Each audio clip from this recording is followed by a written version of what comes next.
You know, from working under President Ronald Reagan for 8 years to running for president himself in 2000, Gary Bauer had pretty much seen it all in Washington.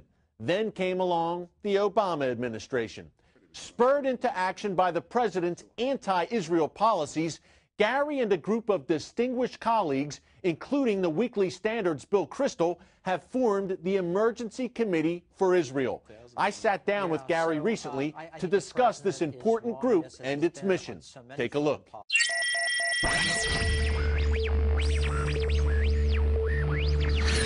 I wanted to ask you first about the Emergency Committee for Israel, this great new group that you've established along with Bill Kristol and some others. Right. I interviewed the Spanish Prime Minister, former Spanish Prime Minister, Jose Maria Aznar, a few weeks ago. He also has a new group called Friends of Israel. Now, he said one of the driving forces behind his group was the Gaza flotilla incident back in June, really spurred him to act. Yes. What about your group? Was there anything in particular that you said, hey, enough is enough and we have to do something?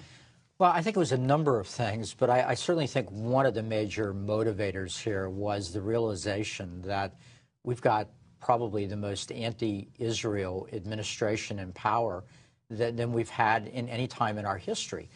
And, you know, given that, and given the developments in the Middle East, the possibility of Ahmadinejad having a nuclear weapon, the increasing radicalization of the whole area, Israel being under more and more of a security threat, I think Bill Kristol felt, I know that I felt, that this was the time to really hold the feet to the fire of elected officials who say they're pro-Israel, but then when push comes to shove, you know, head for the tall grass, or even worse, end up joining the chorus of critics.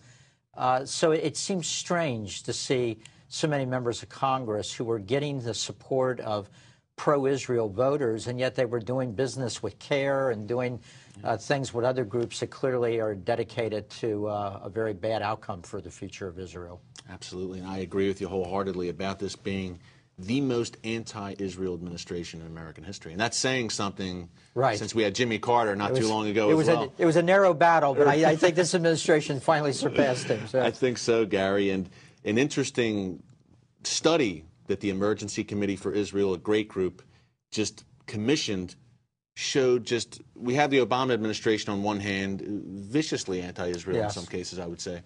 On the other hand, this poll your group recently conducted showed overwhelming support among the American people, the electorate, for Israel. Talk about some of those results. Well, you summed it up really well. We were a little worried, quite frankly, because there's such a total diet of anti-Israel bias in big media. And we see it all the time. And then you have a president and a vice president that repeatedly in the last 2 years have publicly criticized Israel in a way that I think Americans are not used to seeing a government here do. So we were a little concerned about what the polling data would show.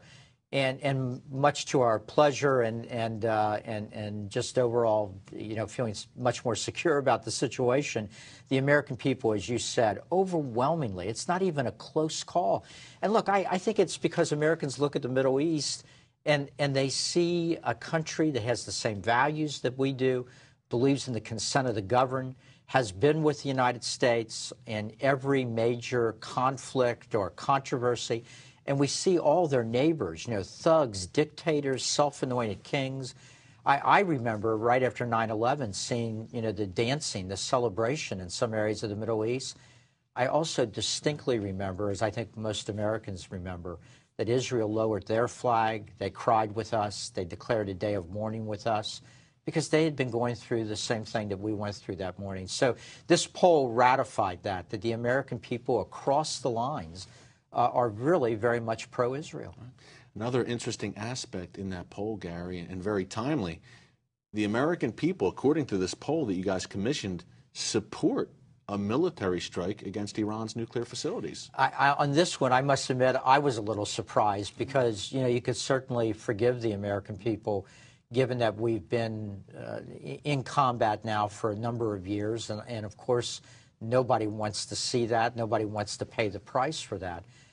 But I do think, I remember, you know, Ronald Reagan used to say he trusted the first 100 names in the phone book of any major U.S. city than he would 100 professors at Harvard to govern the country. And I think this is a perfect example of what he meant. The American people instinctively know that if you have a Shiite fundamentalist, Ahmadinejad, getting a nuclear weapon, that not only is that a disaster for Israel, but that's a disaster for the interest of the United States. Gary, last question. The Obama administration, in their Middle East kind of strategy, they seem to have this theory of linkage, whereas if you solve the Israeli-Palestinian conflict, then the Iran nuclear issue becomes a lot easier to deal with, and all the Arab states magically get on board against Iran's nuclear program. Right. Why is this strategy flawed? Well, it's flawed because there's just no evidence that would leave any rational person to think that, although I'm afraid that not only does the president believe that, I'm afraid there are many elites at our State Department and maybe even some elites in the Pentagon that have talked themselves into this. And I think one of the reasons this happens is that they don't want to confront the other possibility, which is even more troubling, and that is that there are millions of people in the Middle East who will not be satisfied unless the state of Israel is literally destroyed and the Jews driven into the sea.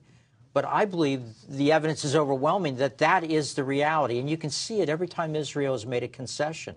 They don't get any respite. They don't get any peace from that. In fact, it encourages their enemies. We remember in Gaza, when Israel pulled out, very traumatic thing for them to do, divided the country tremendously, and yet within a very short period of time, missiles were being fired on a daily basis. Almost simultaneously. Absolutely. Lebanon in 2000, same deal. Yeah, so I think the president is wrong on this, as he's been on so many foreign policy things. It could be simply inexperience, but I'm afraid it may be something more fundamental, that he really does want to tilt American foreign policy away from Israel toward the Muslim world. And to the extent he's doing that, it has been a disaster for the United States.